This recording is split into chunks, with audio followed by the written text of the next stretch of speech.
Assalamualaikum warahmatullahi wabarakatuh. Halo anak-anak, apa kabar semuanya? Semoga kita sehat selalu ya. Amin. Gimana? Masih semangat tidak belajarnya? Tentunya harus tetap semangat ya anak-anak.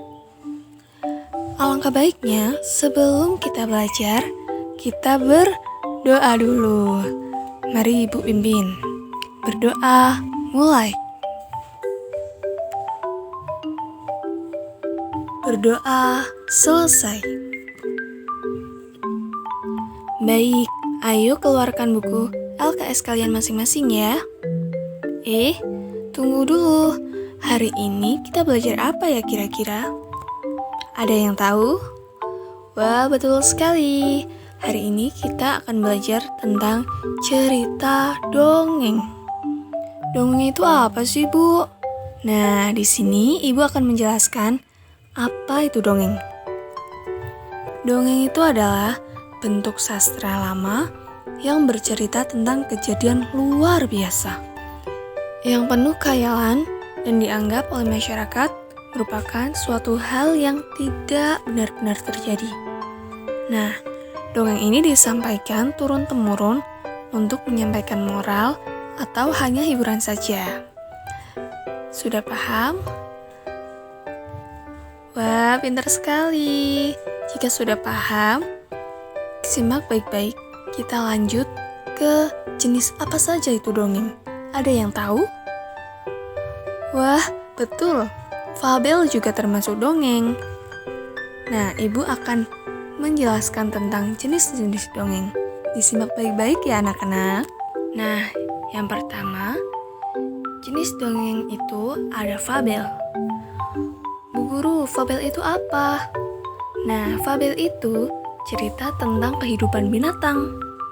Namun, di dunianya sama dengan dunia manusia. Wah, hebat sekali ya.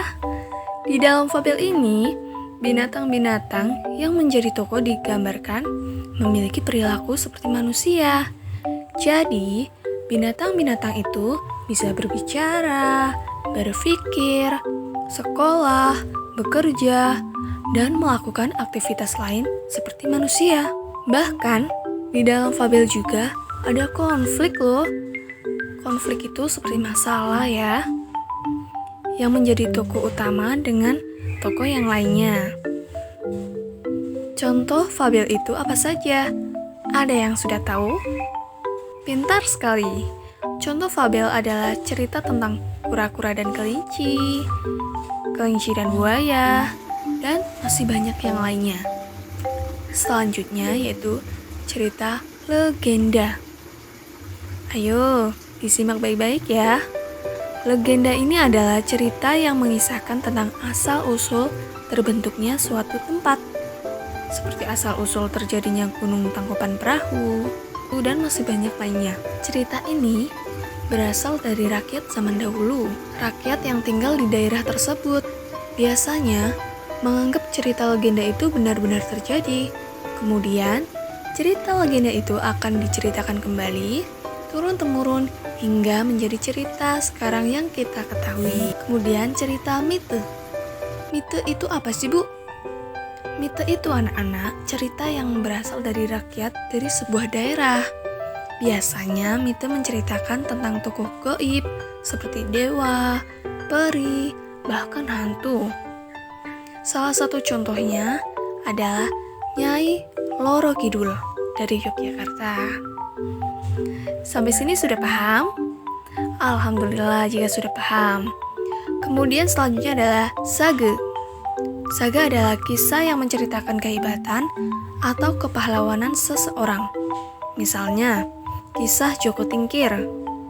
Sage ini biasanya menyebar dari mulut ke mulut dan diwariskan dari nenek moyang ke keturunannya.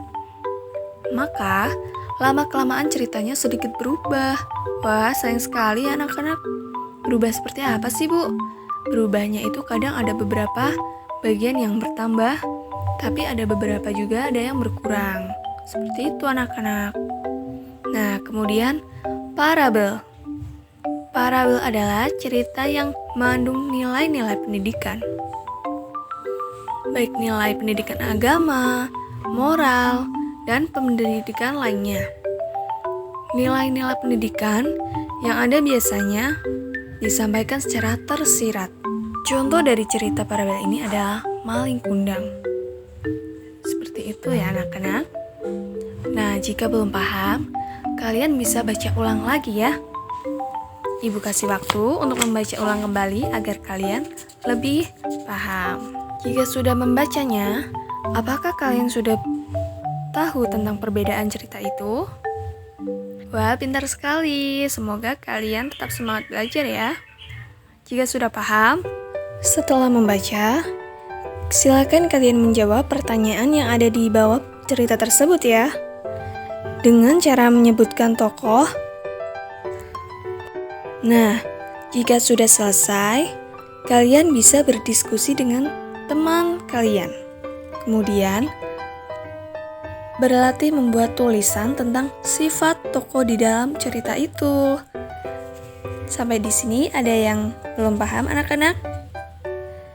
Wah, hebat sekali. Jika sudah paham, silakan dikerjakan ya. Jika belum paham, kalian boleh tanyakan kepada ibu. Wah, tidak terasa waktunya sudah mau habis nih. Baik, ibu akan mengulas materi yang tadi. Jadi, dongeng itu adalah cerita yang penuh dengan khayalan dan dianggap oleh masyarakat, tapi itu tidak benar-benar terjadi ya anak-anak. Nah, jenis-jenis dongeng pun ada fabel, kemudian apa lagi? Betul, legenda, terus mite, sage, parabel, dan lainnya. Setelah kita mempelajari apa itu dongeng dan jenis-jenis dongeng, kita nanti akan belajar unsur-unsur intrinsik. Tapi di lain waktu ya anak-anak. Ibu cukupkan. Semoga bermanfaat. Mohon maaf apabila ada kesalahan kata atau ibu kurang atau ucapan ibu yang kurang mengenakan. Semoga kita sehat selalu dan dalam lindungan Allah SWT. Sampai berjumpa lagi anak-anak. Wassalamualaikum warahmatullahi wabarakatuh.